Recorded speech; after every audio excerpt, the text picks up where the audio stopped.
This is the end, beautiful friend.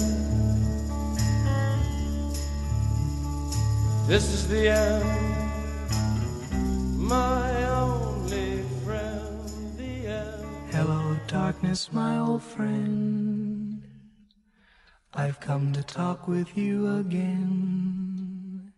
Hello, this is Christopher from Defeat Modernism, and welcome to the fifth and final part of the 3 Days of Darkness series by the publication Chiesa Viva. As a reminder, I will put links in the description box of this video to the free PDF download where you can read the book yourself or follow along with me. It might be easier to see it that way. There also will be a link to the hardcover copy. It's only a few dollars if you prefer to own the hardcover. And in this edition, in this final series, we'll be hearing prophecies of Alois Illmayer, who is someone I only recently came across. I never really heard much of his prophecies. I think you'll find these pretty amazing. Just as amazing as Marie-Julie Jahenny's prophecies on this topic. And this will go through the Third World War, the triumph of the Immaculate Heart of Mary, up until the Kingdom of the Sacred Heart. So, without further delay, let's get right into it. Alois Illmayer. Alois Illmayer was born on June 8th, 1894, in Scharum, near Sveigsvorf in Upper Bavaria. The son of a farmer, he was a soldier of World War I from 1914 to 1916. In 1920, he married Maria Schlesinger and raised 4 children, one of whom was adopted. In 1928, he began working as a well builder, becoming famous for his ability as a dowser. It is said, in fact, that from the time of his youth, Alois had the ability to identify the presence of water, and this gift grew more and more as he got older, always managing to find underground sources of water. Alois had his first experience of prophetic vision in 1928, and, according to the reporter of the German newspaper Merkur, named Herbert Frank, this happened after seeing Our Lady. Illmayer recounted that this happened in 1928, when he worked at a farm named Kuckel. Around noon, entering a hall, he saw an image of Our Lady surrounded by 12 saints. This painting attracted his attention when suddenly he was stunned to see Our Lady come out of the picture and grow to life size, staring at him for a moment, smiling, and then returning inside the painting. Illmayer remained stiff as a piece of wood from shock. From that day on, Illmayer said he had begun to see everything: people's lives, their death, our Lord and the cross, and many sacred things, and this without having the desire to see all of this. He surprised his reporter friend Frank when he described in every detail his entire life. His visionary skills attracted many people, and from 1939, Illmayer received more and more frequent visits from people seeking advice and information, and he offered his services without ever asking for any compensation. During World War II, he predicted bombing and the impact of bombs when they reached the ground, saving many lives. He also helped many people find lost relatives, simply looking at their photographs and immediately saying whether these family members were already dead or, if still alive, where they were. Illmayer was also called upon to solve some criminal cases. He pointed to the place where there was the corpse of a person who could no longer be found. He let it be known that a man, believed to have died of natural causes, had instead been poisoned by a woman. Even General Clay, head of the U.S. occupying forces in Germany, sought Illmayer's advice, as did German Chancellor Konrad Adenauer. This, however, failed to stop the aversion of people who claimed that he was a con man and even a sorcerer. In 1947, Illmayer had 15 criminal records, including 7 in which he was accused of fraud and the other 8 due to his difficulties in paying debts. In the same year, he was sued at Laufen Local Court for fraud and cheating, but witnesses were divided in their statements and charges against Erlmeyer. It was then that he stunned the court when he described what the judge's wife was wearing on that day and what she was doing at that time without ever seeing the woman. He told the judge, quote, "Your wife is not home. She wears a red dress and is in the company of a man. Let's see if that's true," end quote. He then added that the two were drinking coffee together. It was then known that all this turned out to be true.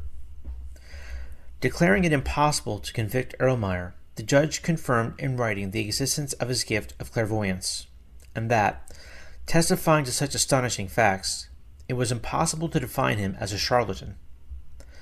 Erlmeyer was able to continue to talk about his visions, making terrible prophecies about the times of World War II, the events leading up to the Age of Peace, and the coronation of a new emperor.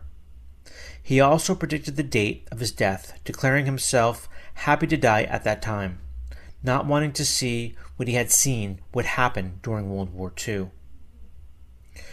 Erlmeyer died of liver cancer in 1959, confirming until the end of his days all his prophecies to those who asked him if there had been any changes.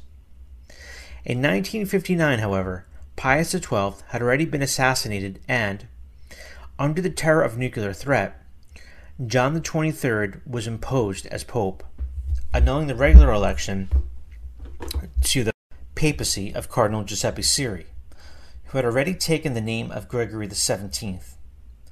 It is therefore not strange that Erlmeyer's visions and prophecies did not arouse interest from the leaders of the Catholic Church, at whose summits a new generation of prelates had now been established that had other and more urgent programs and changes to implement. The gift of prophetic discernment of Alois Erlmeyer, therefore, was never denied or undermined. Moreover, he never uttered a word against the Catholic faith. He always helped people with his gift of clairvoyance without ever asking for compensation, and this bearing in mind the fact that he was always inundated with debts, so much so that he collected 8 criminal records for non-payments. Finally, he died as a faithful Catholic. Prophecies of Alois Erlmeyer. Taking into account the chronological order indicated by the 16 entries used for the presentation of the prophecies of Marie-Julie Jahenny, on the periods preceding and following the 3 days of darkness, we report the prophecies of Alois Erlmeyer, placing them in the entries in which these can be reasonably be inserted and associating them, whenever possible, with events characteristic of the 7 bowls of wrath of God, described in the Apocalypse of St. John.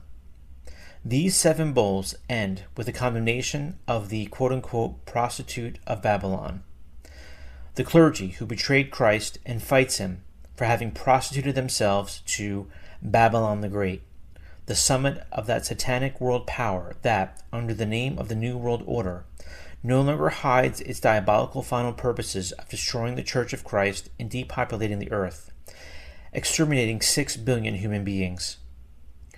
The annihilation, desired, directed, and operated by God, of the satanic world power, will be followed by the kingdom of the Sacred Heart, also called the Age of Peace.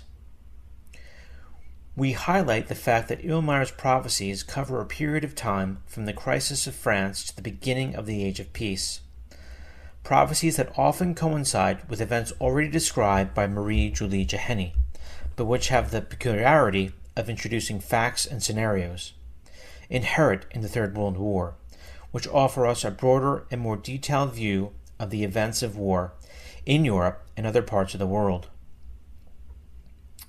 Period of crisis in France. The big city with the Iron Tower is on fire, but this was done by her own people, not by others from the east, and I can clearly see that the city is razed to the ground. The city with the Iron Tower becomes a victim of its own people, the riots in Paris. They burn everything. It's a revolution and everything goes wild. The islands on the coast sink because the water is very turbulent. I see huge cavities in the sea, which are then filled when the huge waves return. The beautiful seaside town sinks almost completely into the water. Looks like the debris and sand that the sea expels. I see 3 cities sinking in the south, northwest, and west. Periods of World War III. About this period, in addition to the events related to the Third World War, Illmeyer also describes particular aspects concerning the population, the economic and financial situation, the moral decline of Europe, the spark that will provoke the outbreak of war, and what will happen before and during the war in Germany, Italy, Russia, and other nations. To a woman who often visited him, Erlmeyer said that, quote, people will pay for what they will buy with a quote-unquote card or with multiple cards, i.e. with credit cards. He also said that he had seen, quote, people talking to each other toward a Zubon box and playing with it, end quote. Now, the quote-unquote Zubon box was a box of brightly colored cigarette box. Evidently, Illmeyer had seen people in our day using smartphones. To the same woman, Illmeyer said, quote, before the beginning of the Third World War in Europe, there will be only one type of currency and then a terrible loss of faith. The year the war begins will be a very hot year. The peasants of Bavaria will have already made a first harvest in March. War will break out when the Middle East finds itself in turmoil, end quote. In 1948, when the German mark was introduced, a man asked Erlmeyer what he thought of this coin. He replied, quote, this currency is fine, but you will have to be cautious with the one that comes next. In 1999, the German mark was replaced by the euro. In 1952, Erlmeyer exclaimed, quote, now the 3 robber knights are coming, end quote. When he asked what he was referring to, he replied, the tax office, the banks, and the insurance companies. Another of his sentences was, quote, before the Third World War, there will be taxes that no one will be able to pay, end quote. In this regard, it can be remembered that the Yellow Vest protests of 2019 in France began with a tax hike, followed by protests on pension reform. At this point, it is interesting to recall Marie-Julie Jahenny's words about the real architects of the creation of these protests. Quote, civil unrest will begin with economic hardship. Civil unrest will be provoked by the rulers. They will deprive workers of their jobs and employment. When this happens, the unrest will begin with agitators causing blood and murder. As soon as the evil conspirators have lit the spark, which will cause the fire, they will flee and take shelter, end quote. Another prophecy, which refers to Germany, but which also applies to many other nations, was revealed by Illmeyer in 1950, when he was introduced to a certain Maria Louise Bender, referred to as, quote-unquote, Sister of Charity, with these words, quote, girl, you are experiencing the great upheaval that will come. First comes prosperity like never before. Then there will be a decline in faith like never before. Then an unprecedented corruption of morality. Then a large number of foreigners come to the country. Inflation will be high. Money will lose more and more value. Revolution soon follows in Germany. Then the Russians attack the West overnight. The political assassination that will start the World War. Illmeyer would have seen it happen in the Balkans during a peace conference. Quote, everything calls for peace, shalom. It's going to happen there. A new war in the Middle East suddenly ignites. The great naval powers are hostile to each other in the Mediterranean. The situation is tense, end quote. Quote, after the third murder, it will happen quickly, i.e. war will break out, end quote. A direct witness recalls that the 2 previous political murders to which Alois referred were 2 murders that both took place in 1948, that of Gandhi and that of Count Foch Bernadette, killed by Jewish terrorism in Jerusalem. Quote, I see someone big fall, a bloody dagger lying next to him. 2 men kill a high-level third. They were paid by other people. The third murder took place. As a result, the war begins. One murderer is a small black man, the other a little taller with light-colored hair. I think it will be in the Balkans, but I can't say exactly." End quote. Again he mentions the Balkans, but he is not sure. War breaks out in the Middle East, but according to Erlenmeyer, the diatribe was born for something in the Balkans. Quote, "The year before the war will be a fruitful year with a lot of fruit and wheat." The crucifix in the sky. Quote, "Then the sign of the crucifix with stigmata will appear in the sky, after which war will break out at night." End quote. Quote, "After the murder of the third man at night, I see quite clearly 3 numbers, 2 8s and a 9, but I don't know what that means and I can't determine a time. The war begins at dawn." Farmers are sitting in pubs with playing cards when foreign soldiers look through the windows and doors. An army comes from the east, and everything happens very quickly. I see a number 3, but I don't know if it means 3 days or 3 weeks. It comes from the city of gold. Does it refer to Prague, capital of the Czech Republic? At first, they creep from the open sea in the northwest to the Switzerland border, up to Regensburg. There are no more bridges to cross the Danube. They do not come from the south of the sea. Here now is the dynamic of war. Quote, "The amassed units march from the east to Belgrade and move towards Italy.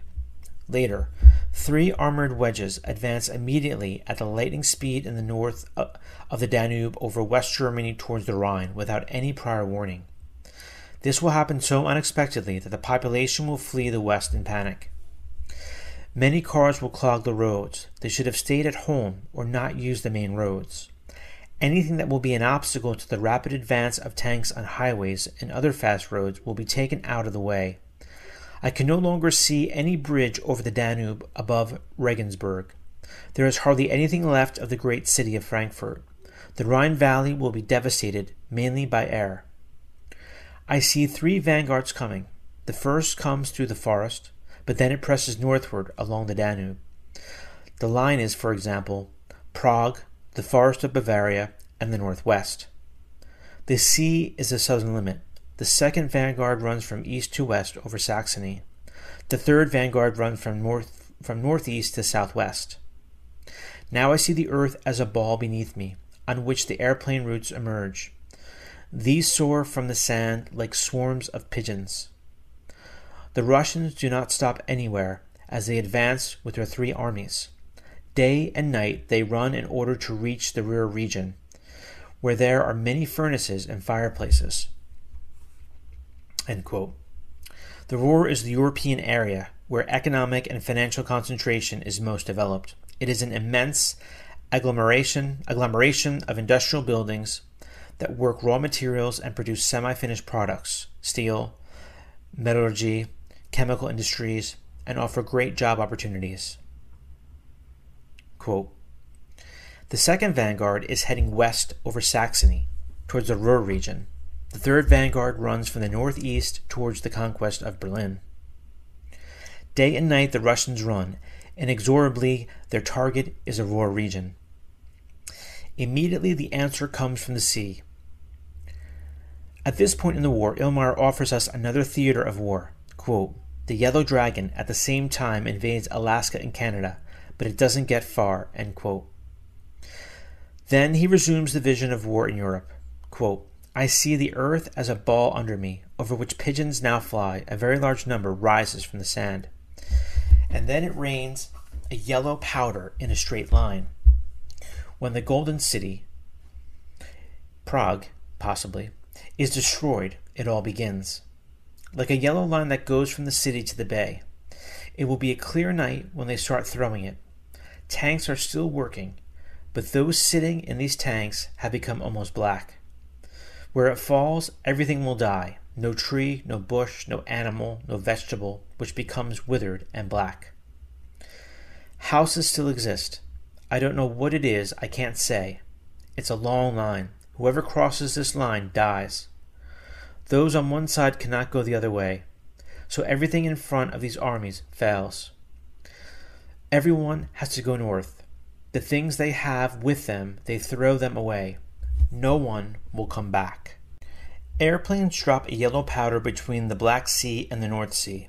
Thus, a death band is created straight from the Black Sea to the North Sea, half the width of Bavaria.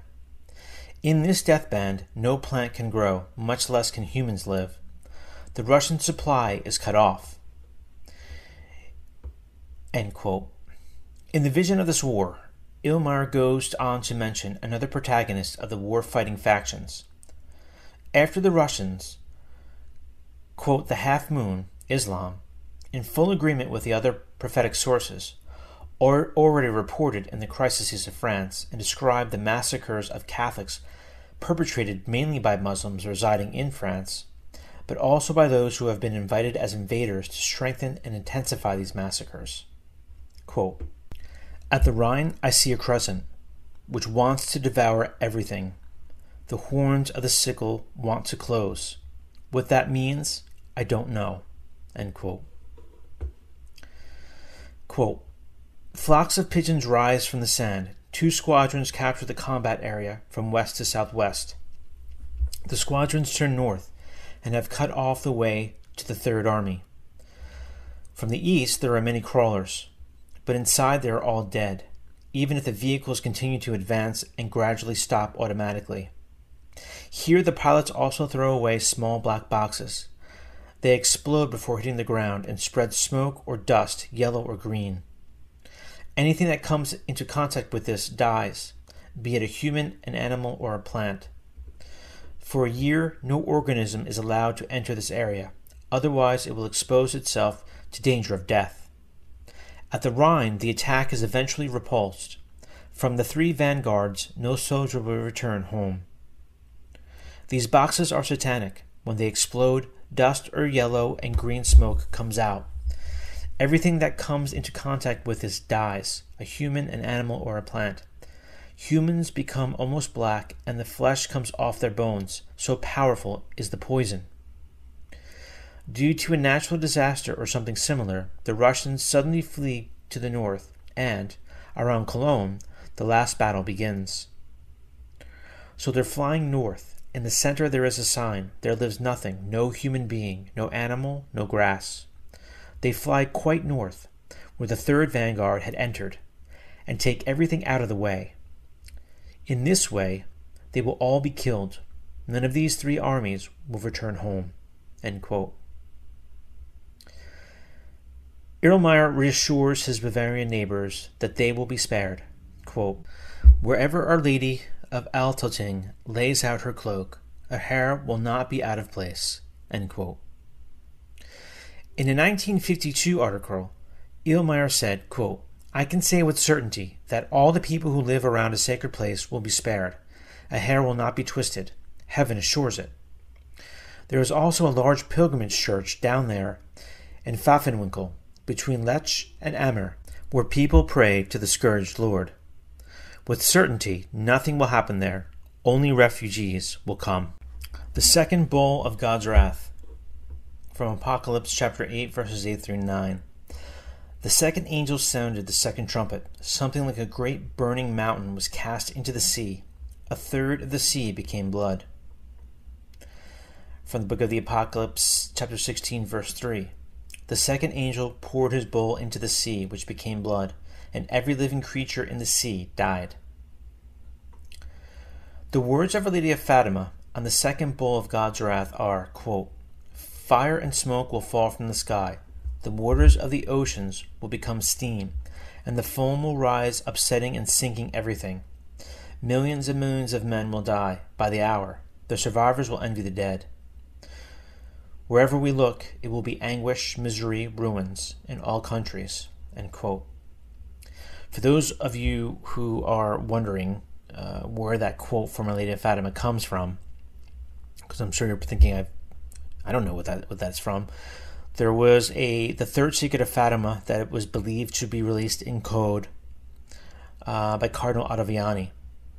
Chiesa Viva does have a booklet on that, and I actually did a video of that entire booklet. And the title of the video is called Was the Third Secret released in code by Cardinal Ottaviani in 1963? So just look through my videos or do a search in my videos for that title. It was October 8th, 2015 was when I created it. You'll definitely find that very interesting. So sorry for that little aside. Let's continue on with this book. So we continue. The second bowl of God's wrath consists of this. Since peoples and nations do not go to heaven or hell, they must pay for their sins on earth. To carry out his justice, God uses wars and natural disasters to punish the murderers and grave sins of peoples. God, therefore, with the second bowl, presents the debt to nations and peoples. So many human beings have been killed, and God will ask of every nation just as many human lives.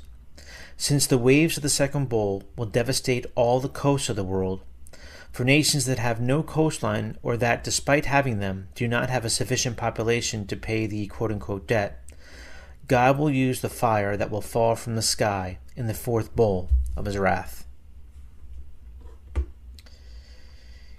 Here now are Erlenmeyer's prophecies. A contemporary witness from Erlenmeyer claims to have heard him say that the quote-unquote crack of the earth would come towards the end of the war. Quote, there is a huge tidal wave in the North Sea. The Netherlands, Hamburg, southern England, and London sink. Scotland remains like an island. But then I see someone flying, coming from the east, who drops something into the sea. And something strange happens. The water rises high like a tower, and falls, and everything is submerged. There is an earthquake, and half of the big island will sink. The whole action will not last long. I see 3 lines. 3 days, 3 weeks, 3 months. I don't know exactly, but it won't last long. Everything is flooded. There is an earthquake. The southern part of England slips into the water. 3 large cities will be in ruins. One will be destroyed by water. The second is so sunken that you can only see the church bell tower, while the third is completely submerged. The countries near the sea are seriously endangered. The sea is very restless. The waves become as high as a house, bubbling as if it were boiled from underground. The islands disappear, and the climate changes. End quote. With the exception of the plane, quote, dropping something into the sea, end quote, the description of the tides in the North Sea and the disappearance of entire European countries on the coast could only be a partial view of what is happening simultaneously all over the world, for the arrival of the second bowl of wrath of God. Quote, something like a great burning mountain was cast into the sea. A third of the sea became blood. Apocalypse chapter 8, verses 8 through 9. The third bowl of God's wrath. Here are some quotations that clarify the goal of the third bowl. Quote, this is from the book of Ezekiel, chapter 38, verses 8 through 16. Before the spiritual restoration, the great enemy of the north will invade Israel. Ezekiel himself, addressing the Russian commander, shouts, quote, prepare and make thyself ready, and all thy multitude that is assembled about thee, and be thou commander over them. From Ezekiel chapter 38, verse 7. Continuing on to Ezekiel chapter 39, verses 27 through 28. And I shall have brought them back, and shall have gathered them together out of the lands of their enemies, and shall be sanctified in them, in the sight of many nations, and they shall know that I am the Lord their God. Zechariah predicts that a third of Jews will convert to Christ and proclaim the Lord as their God. Quote, and there shall be in all the earth, saith the Lord, 2 parts in it shall be scattered, and shall perish, but the third part shall be left therein. And I will bring the third part through the fire, and will refine them as silver is refined. And I will try them as gold is tried. They shall call on my name, and I will hear them. I will say, Thou art my people, and they shall say, The Lord is my God. And that's from the book of Zechariah, chapter 13, verses 8 through 9. The third bowl of God's wrath consists of this. The invasion of the land of Israel by Russia and its allies will serve God to punish 2/3 of the inhabitants of Israel, and to convert the remaining third to the true God and their true Lord. Now, Erlmeyer's prophecy about Israel's war with its neighbors.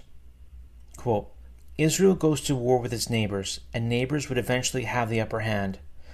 This should end with the fact that many or most Jews will convert to Christianity or they will become Catholics. End quote.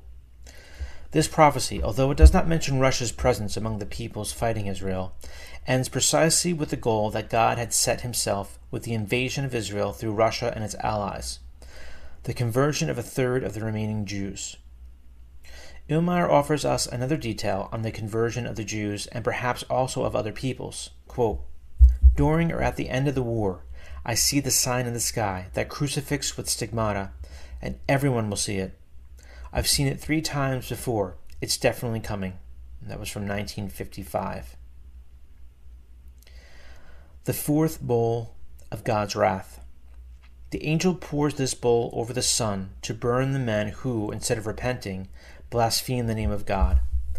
This is how Ezekiel presents God's purpose of this bowl. And this is taken from the book of Ezekiel, chapter 39, verses 6 through 7. And I will send a fire on Magog, and on them that dwell confidently in the islands. And they shall know that I am the Lord. And I will make my holy name known in the midst of my people Israel. And my holy name shall be profaned no more. And the Gentiles shall know that I am the Lord, the Holy One of Israel.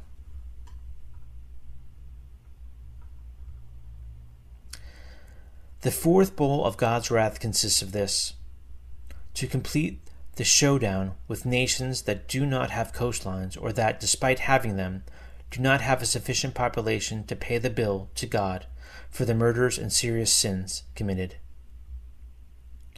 The fifth bowl of God's wrath, taken from Apocalypse chapter 16, verses 10 through 11. The fifth angel poured his bowl on the seat of the beast, and his kingdom was become dark, and they gnawed their tongues in pain, and they blasphemed the God of heaven because of their pains and wounds, and did not penance for their works. In an exorcism, Lucifer yelled, quote, I made my throne in the Gargano, end quote. It seems that this throne of the beast is represented by the stone cross of the Satanic temple dedicated to St. Padre Pio. This stone cross, in fact, is a symbol of the glorification of Lucifer's victory over God. We will see if what happens to the Satanic cross will perhaps make us remember the words of Padre Pio, quote, I will make more noise dead than alive. The fifth bowl of God's wrath consists of this: annihilating the court of Lucifer, that is, the powerful who are at the top of the Satanic power of the earth. Period of the punishments of Rome. This period begins simultaneously with the massacres and the civil war in France. Quote, even in Italy, things are going wild. Many people are killed, and the Pope flees. But many clergymen will be killed. Many churches will collapse. A revolution will break out in the country of the boot, Italy. I think it's a religious revolution because the ecclesiastics are killed. I see white-haired priests lying dead on the ground. There is a bloody knife behind the Pope, but I think he manages to escape in a pilgrim's dress. The Pope leaves his city and heads west, where there is a large church on the water. And when he returns, there will be only 6 of his people left. Even the country of the boot, Italy, goes haywire. Many clergymen are cruelly killed. Few will remain among those who cannot escape. I see a red multitude, and I see yellow faces in the middle and south, but the Pope flees from them in pilgrim's clothes on the water, or towards the water. There the Pope finds residence for a short time, but will return when calm is restored. A revolution and a civil war break out in Russia. There are so many corpses that they will no longer be able to be removed from the streets. The cross is once again being honored. The Russian people will once again believe in God. The great leaders of the party will commit suicide, and in blood the great guilt will be washed. I see a red mass mixed with yellow faces. There's a general uprising and a horrible massacre. Then they sing the Easter song and burn candles in front of the sacred images. Through the prayer of Christianity, the monster of hell dies.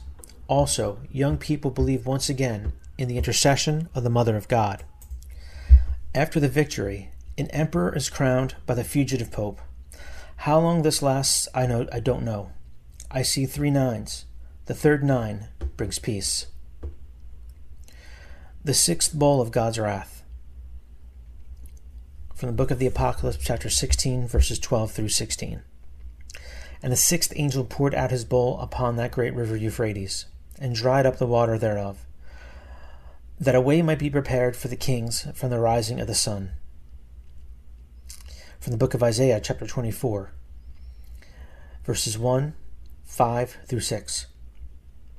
Behold, the Lord shall lay waste the earth, and shall strip it, and shall afflict the face thereof, and scatter abroad the inhabitants thereof.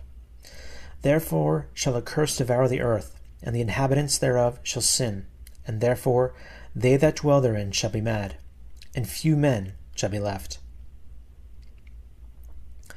This desertification of the earth is carried out by our Lord with the 3 days of darkness. The sixth bowl of God's wrath consists in this. And this quote is from Our Lady of La Salette.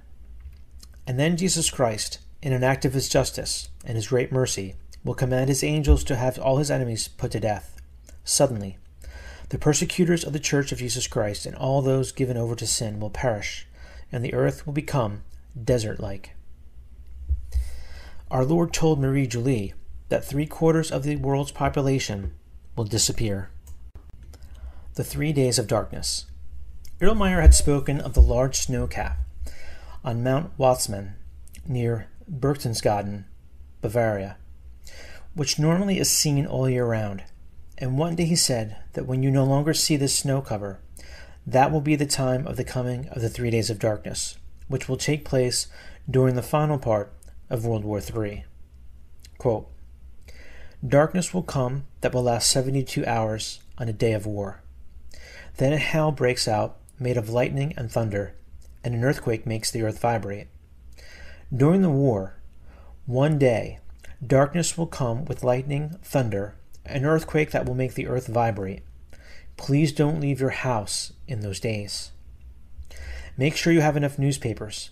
Enter and cover the windows and doors with newspapers, and keep the newspapers in front of your face. Don't leave the house. Take home enough groceries so you have something to eat so you don't have to leave the house. The lights do not turn on. There will be no electricity, only candlelight. Whoever breathes the dust have a cramp and die. Don't open the windows. Cover them with black paper. All open-air water outside the house becomes as poisonous as all open food that is not in sealed cans. Outside the house, many people will die from dust. It's going to last 72 hours, and then it's all over. But I repeat, do not leave the house. Do not look out the windows, and keep the candle lit, and pray. During the darkness, more humans will die than in the first 2 world wars. Don't open the windows during the 72 hours. The rivers will have so little water you can easily cross them. The cattle will perish. The grass will turn yellow and dry up. Dead men will turn yellow and black. The winds will then push the clouds of death eastward. Looting and the situation in the weeks after the 3 days of darkness. A friend of Erlenmeyer's reports, quote, to the peasants he said, the looters take the cattle from the barn, and when the farmer defends himself, they kill him. And don't go to the mountains, he said, because you'll starve. For weeks before he died, Erlenmeyer, to the same friend, said again, quote, for 3 weeks you must have food with you, lock it up, and if anyone tries to get in, shoot them. You can't just treat people badly like this. And then he said, in that case there is no law. In those 3 weeks of lawless time, there will be those who will survive and those who will not. You won't have to buy houses and cars, there will be enough. Because everyone will say to the other, hey, so you're alive too? The seventh bowl of God's wrath. This is taken from the book of the Apocalypse, chapter 16, verses 17 through 21. And the seventh angel poured out his bowl upon the air, and there came a great voice out of the temple from the throne, saying, it is done. And there were lightnings, and voices, and thunders. And there was a great earthquake, such a one as never had been since men were upon the earth, such an earthquake so great. And the great city was divided into 3 parts, and the cities of the Gentiles fell.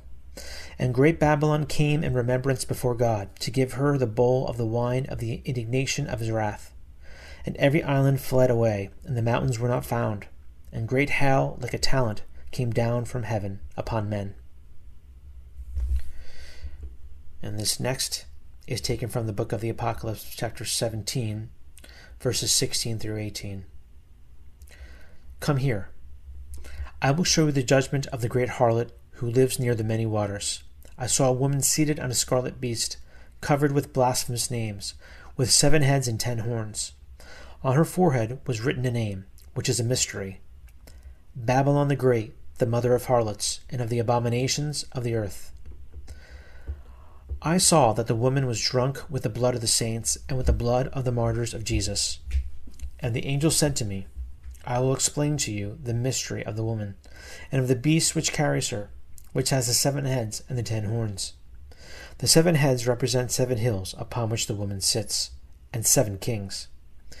The 10 horns that you saw represent the 10 kings who have not been crowned, but they will receive power as kings along with the beast only for 1 hour. The 10 horns that you saw in the beast will hate the harlot. They will leave her desolate and naked. They will eat her flesh and consume her with fire. The woman whom you saw represents the great city that has sovereignty over the kings of the earth. The 7th bowl of God's wrath consists of this: from unmasking the traitors at the top of the church to the punishments inflicted on the peoples, nations, court of Lucifer, all the enemies of Jesus Christ, and world political power, Babylon. The circle of 7 bowls closes with the punishment of the prostitute of Babylon. That is, the traitors at the top of the church who directed their war on God in the city of the 7 hills, and the 7 kings who reign over all the kings of the earth. Beginning of the era of peace. The people come together again. First there is a famine, but then comes so much food that everyone is satisfied again. People without land are now moving to where a desert has arisen, and everyone can settle where they want and grow as much as they can grow. It is said that in 1949, Erlenmeyer had predicted an increase in temperatures in happy times, especially in the south of Bavaria, where, with a climate similar to that in Italy, wine could be produced, and figs and other exotic fruits harvested, and they will even have 2 crops. Quote, after the war, the world climate will change and become warmer. It will be so hot in Bavaria that it will be possible to grow oranges, and oranges can be grown in Pinding, near Salzburg, Bavaria. We will be able to harvest wine and even figs in the highlands, and hard-working farmers will have 2 crops. People will get along, and they will hardly hear a dirty word anymore. When it's all over, some of the residents are gone and people are devout again. The laws which bring death to children, abortion laws, will be invalidated and cancelled. A new and very old political order will be established. It will be peace, a good time. I see 3 crowns flashing, and a thin old man will be our king. The ancient crown of the south will also return in honor. The Pope, who had to flee across the sea after a long time, will return. When the flowers bloom on the meadows, he will return and mourn his murdered brothers. Then the Pope, after returning, will crown 3 kings, the Hungarian, the Austrian, and the Bavarian. The final solution for Bavaria is a monarchy, whose king is a tall old man with leather breeches walking freely among people, without protection or escort. There will be much less money and laws, but it will be a better and freer life. I see the Holy Father in his city on the river, with a high church crowning our king. It will be the true Europe once again. After these events, a very fortunate time will come. Those who experience it will be very happy and can consider themselves lucky. But people will have to start over there, where their grandparents started. The Kingdom of the Sacred Heart, or the Age of Peace. Our Lord says, quote, after the horror of this long darkness, the sun will shine with all its light and warmth. There is going to be a lot of devastation. I, your God, will have purified everything. The survivors will thank the Most Holy Trinity for his protection. My kingdom of peace will be magnificent, and my name will be invoked and praised from dawn to dusk. France will be chosen to carry out the great plans of Jesus Christ, who loves France. And that is from March 1st, 1923. From my divine heart will come the triumph of France and the salvation of the Holy Church. That was dated October 27th, 1875. The triumph of France will lead the kingdom of the Sacred Heart. Jesus Christ wants the earth to resound with prayers, especially those at the foot of the altar, to put an end to evil. November 26, 1922. The age of peace will last 25 to 30 years. It will be the kingdom of the Sacred Heart. The great monarch will implement it, and time is not far away. And that was from July 23, 1925. Do not place your hopes in any human plan, or in the heads of government. Only the Sacred Heart will save France and restore the monarchy. August 5th, 1879. Do not count on men to save France. Only the Sacred Heart can do so, for the number of good men who could do his will be very small. From September 1879. The great monarch will consecrate France to the Sacred Heart. June 1st, 1877. France, after all its suffering, will experience great wonders and peace will reign everywhere. Dated September 29th, 1878. The first years of the Age of Peace will still be difficult because after the 3 days of darkness, the earth will be burned and for a time will not produce. The following is from Our Lady, and this is from November 30th, 1880. Quote, For many years the earth will produce nothing. France will be unhappy, even after its triumph. For 2 or 3 years she will feel the ruins and deep misery. The misery will be great, although this will be spared to my people. Prayers will be blessings. My son and I will have mercy on this long penance. And then this next one is dated from February 28th, 1822, and then August 1920. When the great monarch enters his kingdom, God will purify the land contaminated with a heavenly dew. The penance of the survivors will erase the perverse signs left by the wicked. The church will be restored under the reign of the great monarch. Our Lord of the great monarch says, quote, He will comfort the needy, renew the devastated priesthood, weakened and fallen like a branch under the saw of a worker. His charity will renew the priesthood. He will raise the statues of my mother. He will remount the crosses that were desecrated and torn to pieces. And that was from February 14th, 1882. And this next is from February 9th, 1914. To whom he has chosen, God will give all the graces and lights which will be necessary to know the means by which it will do everything possible for the regeneration of mankind as God wants. This next is a vision of Marie Julie. King Louis XVI, who was assassinated during the French Revolution, will be recognized as a martyr and will be canonized during the reign of the great monarch. And that was from January 5th, 1882. The reign of the great monarch will last 25 to 30 years. July 23rd, 1925 was the date of that prophecy. The monarchy of the great monarch will last until the end of time. March 28th, 1874. France will always keep the faith. It will rule after its triumph to the end of time. October 27th, 1875.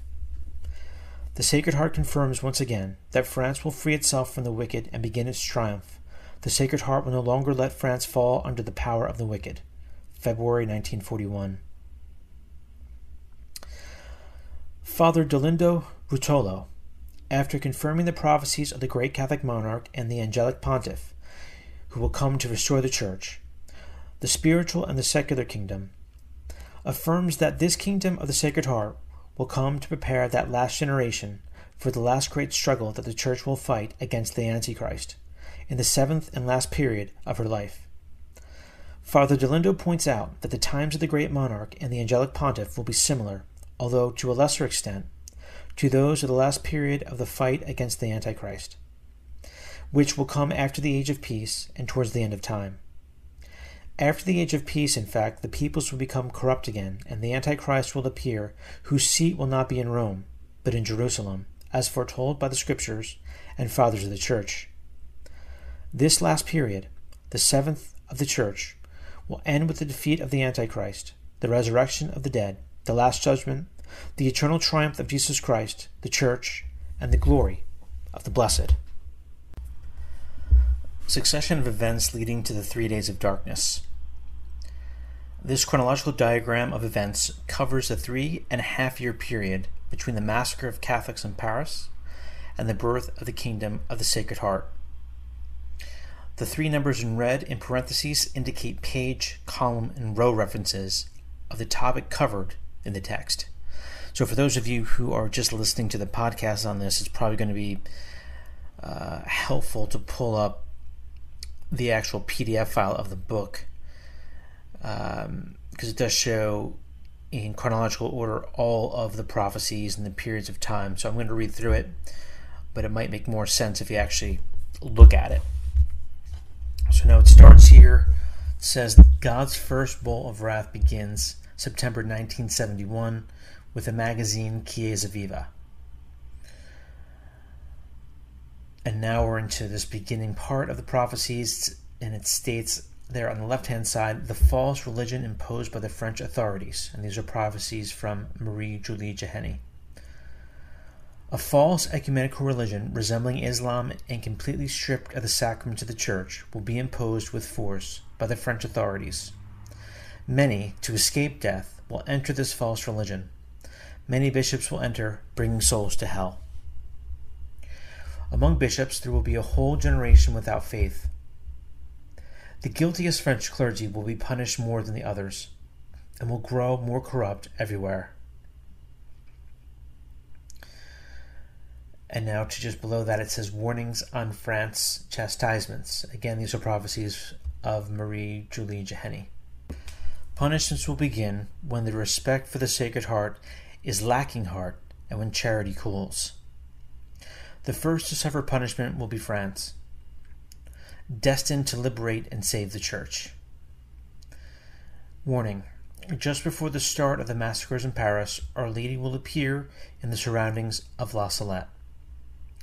And now to the right-hand side of this chronological order, it says France betrays Catholic faith and becomes Muslim.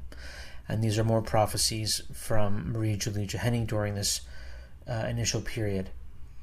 Bishops will betray and join the false church. Bishops will be replaced by others fashioned from hell, initiated into every vice and all the perfidious iniquities that they will cover the souls with filth.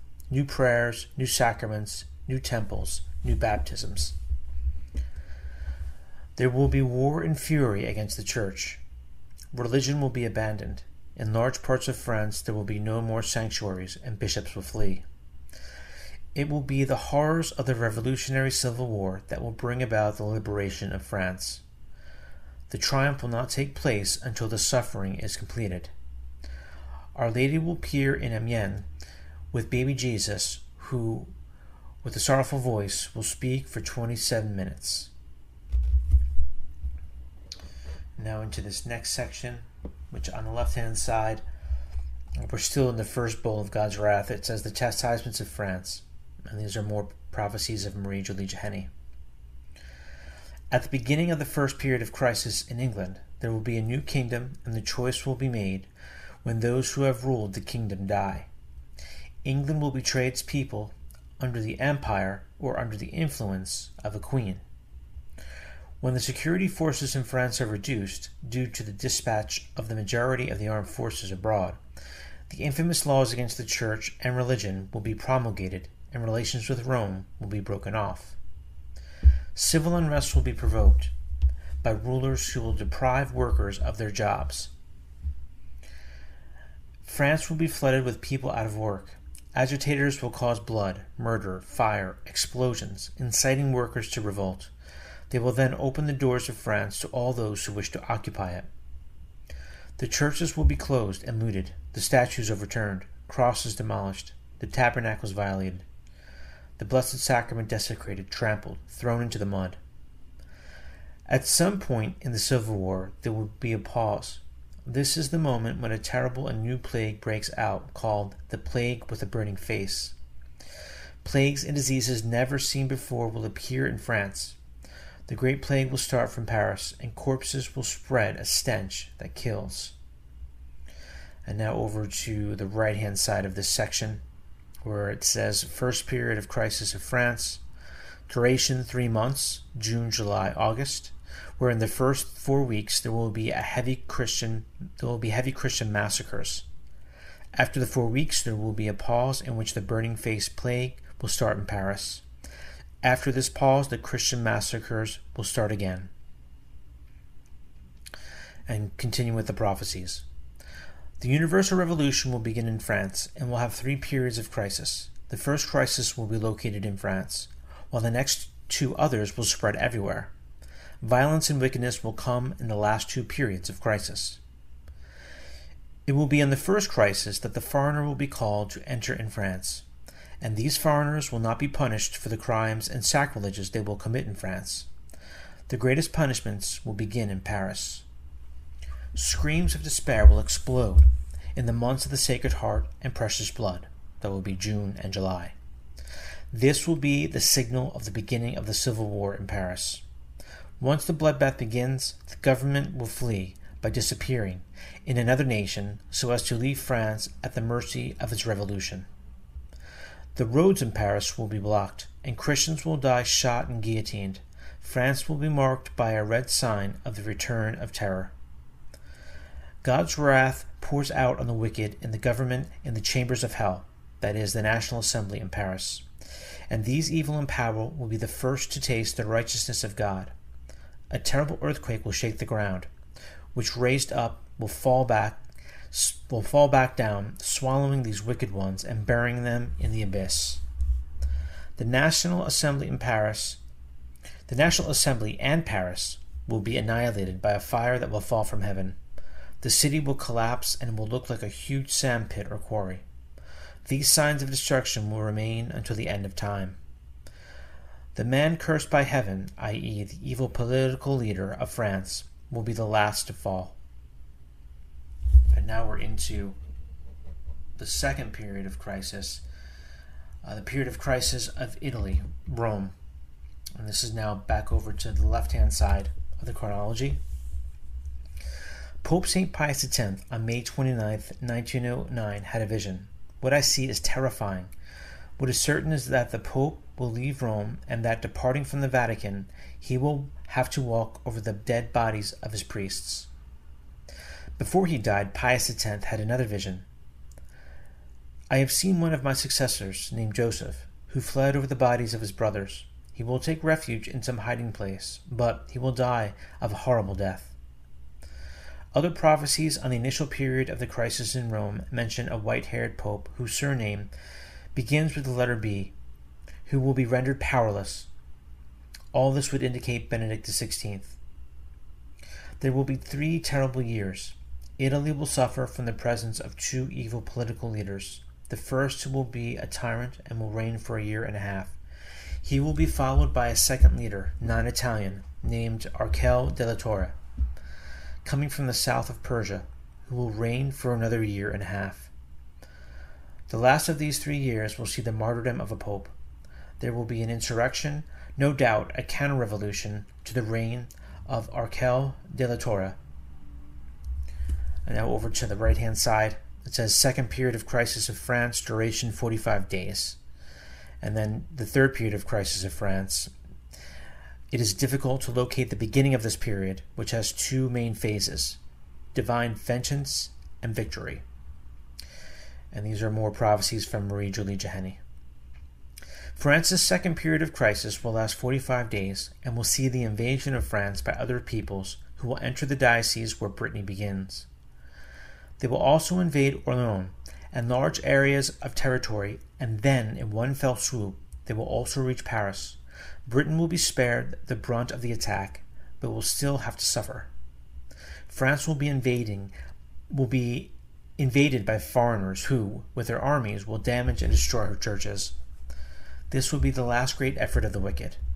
When the fury of the wicked will be at its peak, plunging the faithful into the graves, the lightning of God will strike. The church will be forced into hiding.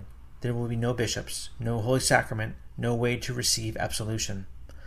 There will only be our faith as support.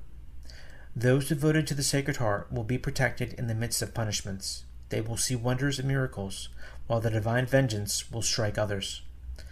Devotees of the Sacred Heart will be sheltered. The Sacred Heart will be, for them, a shelter. And now on to the next page, and this is continuing the period of crisis of Italy, particularly Rome. In the first half of the third year, 3 popes will succeed each other. The first will be a martyr. His servants will dare to write shameful articles about him to save their lives, and, in the end, will become his tormentors and murderers. He too will suffer seeing the revolt that struck Rome. Even the second pope, who succeeded the first pope, will not see the end of the revolt. The third pope, Elder, will live longer and see the end of the revolt. He will be the saintliest of the 3. St. John Bosco, in 1870, received a revelation from Jesus Christ concerning Italy. Quote, "Country of blessings, who has plunged you into desolation, not your enemies, but your friends.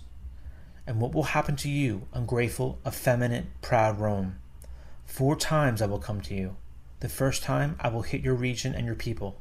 The second time I will bring massacres and destruction. The third time I will come, and terror, dismay, and desolation will reign.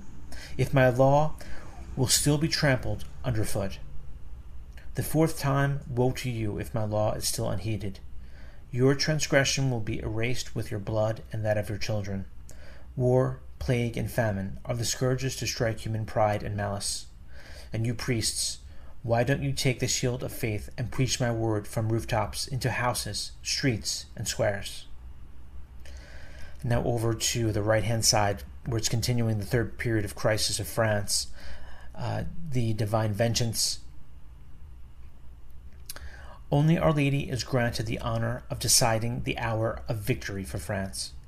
St. Michael the Archangel and the Holy Spirit call the restored France the New France. The king whom France one day rejected will one day welcome him. He will come out of exile. He was reserved for the great eras. The great monarch is Henry Charles Ferdinand Maria Dieudonné d'Artois, Duke of Bordeaux and Count of Chambord, who had been called Henry V. The king will arrive when France is weakened and depopulated by the punishments, and when the democratic government will be wiped out. And now it's continuing into the third period of crisis, the victory. The soldiers of the cross will join the king's armies as soon as they enter France. The king's arrival will be a sign given to the obstinate Jews of the power of Christ. The king will arrive amid the storms and signs of God's wrath to open our eyes to the Jews. The signs which will appear upon the king's arrival will resemble those of the terror of Good Friday.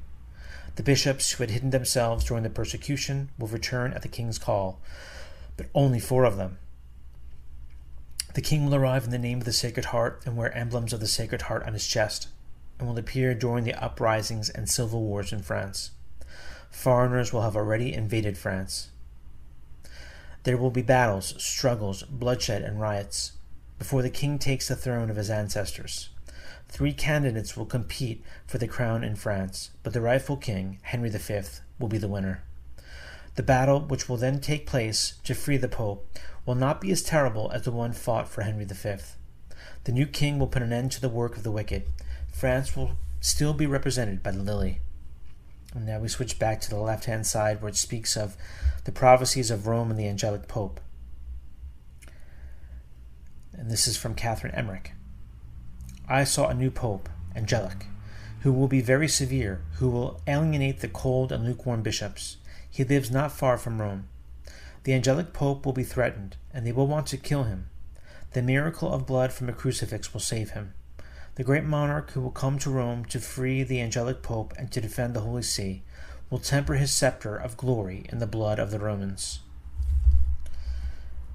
And now we're down to the next section, which is the war in Europe and in the world. Now these are prophecies of Alois Illmeyer. Illmeyer talks about the events that will take place in France: the single European currency, the arrival of robbers, taxes, banks, insurance companies, the economic crisis, revolutions, and an assassination that will start the Third World War in Europe and other countries around the world. An army comes from the east, from the Golden City, and everything happens quickly. Up to Regensburg, there are no more bridges over the Danube. The units amassed march from the east, Belgrade, and move towards Italy. Later, 3 armored wedges advance rapidly into the north of the Danube, over Germany, west towards the Rhine River. Hardly anything will remain of the great city of Frankfurt. The valley of the Rhine will be devastated mainly by air. In this war, Illmeyer also mentions another protagonist of the warring factions, the Half Moon, Islam. At the Rhine, I see a crescent that wants to devour everything. Planes launch small black boxes from which a yellow and green poison emanates that kills plants, animals, and humans, that turn black and the flesh comes off the bones. Now on to the right-hand side, where he continues the prophecies about the Third World War in Europe and in the world.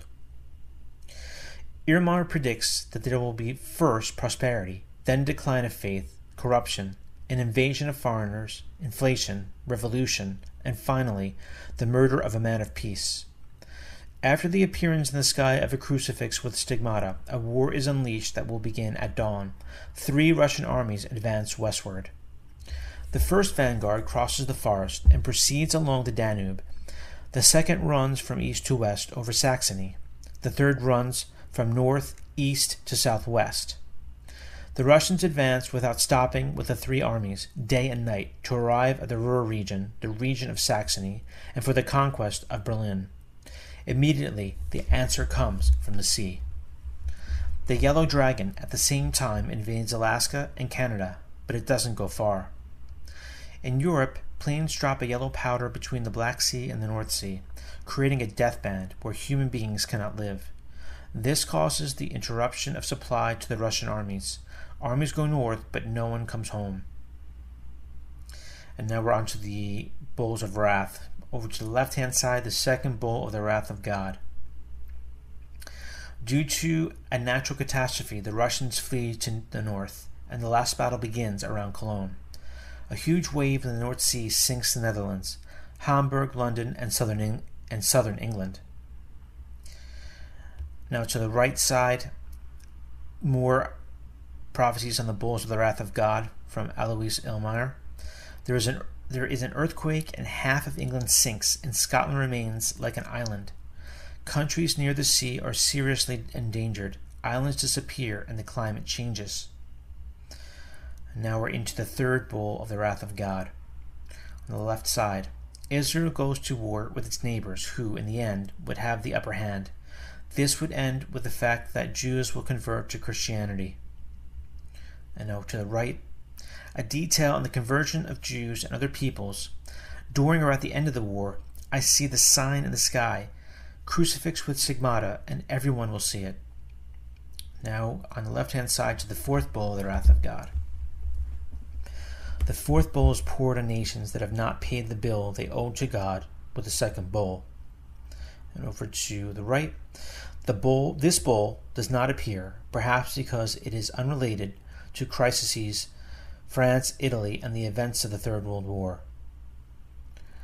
Now we're down to the fifth bowl on the left-hand side. The fifth bowl is poured on the throne of the beast for the destruction of his kingdom on earth. And now to the right. This bowl does not appear, perhaps because it is unrelated to the crises in France, Italy, and the events of the Third World War. And now down to the sixth bowl on the left-hand side. Behold, the Lord empties the earth and makes it deserted. He upsets its face and disperses its inhabitants, and there are few people left. Pitch darkness in Brittany from 12 p.m. to 4 p.m. It is not dark but dimming of the sun that does not allow a view of the outside while leaving a certain brightness. The 3 days of darkness will be preceded by a very hot wind, a thunderstorm that will shake the mountains, and with hail that will dig into the ground. Lightning, poisonous gases, and vapors and gigantic tornadoes will follow. And now to the right-hand side. Suddenly, the persecutors of the Church of Jesus Christ and all those given over to sin will perish, and the earth will become desert-like. That was from Our Lady of La Salette. The 4 hours of darkness, only in Brittany, France. And then the 2 days of darkness, only in Brittany, France. They are a warning to the faithful of the 3 days of darkness. The 3 days of darkness in the world will be hell on earth. It begins 37 days after the 2 days of darkness on a cold winter's day. This period will be on a Thursday, Friday, and Saturday, days of the Passion of Jesus Christ. And now on to the 7th bowl of the wrath of God. God destroys Babylon and all its centers of power in all the cities of the world, annihilating the satanic political power of Babylon existing on the earth. God punishes the prostitute of Babylon in a terrifying way. That is, the clergy who have betrayed Christ, who hate him and fight him, and who have prostituted themselves to the political power of Babylon. And then from there, the kingdom of the Sacred Heart, or the Age of Peace, begins. And so this ends this book by Kay Zaviva on the 3 Days of Darkness. I hope you've enjoyed it and learned a lot from it. I ask you to please pass it on. Please remember to hit the like and subscribe buttons, and also subscribe to my Odyssey channel and my Podbean podcast as well. And I look forward to seeing you in upcoming series that I will be doing of Kay Zaviva as well. Thank you all, and God bless.